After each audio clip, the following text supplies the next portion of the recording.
Singh also called for a political consensus on some policies, acknowledging that there are genuine differences in opinion.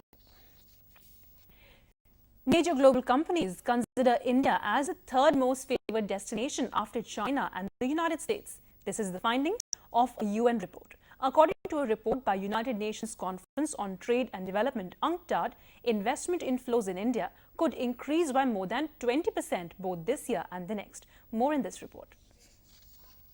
Good news for the Indian economy. According to UNCTAD, or United Nations Conference on Trade and Development, FDI outlook for India remains optimistic. The country had an inflow of FDI worth $32 billion in 2011, and in 2012 it could be between $42 to $45 billion. The FDI outlook looks promising. The report says that the momentum which was there in the last year, which reflected 33% jump, continues to be there in 2012. India is doing much better in terms of growth.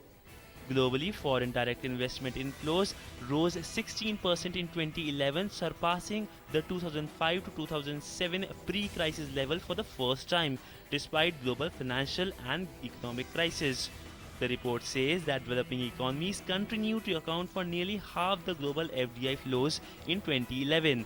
But foreign direct investment may lose momentum in 2012, though prospects for 2013 and 14 are cautiously optimistic. Meanwhile, UNCTAD said that FDI inflows won't be affected in India due to issues such as GAR provisions and Vodafone tax case.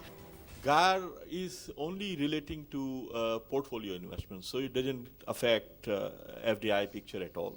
About Vodafone tax deal, it has received a lot of media attention, but I don't think any serious investor who is looking at India for what India offers in terms of market and business prospects will be deterred by that. The news might bring cheers to the Indian economy, with the rupee under pressure due to risk-averse investors, mounting current account deficit and import-induced inflation.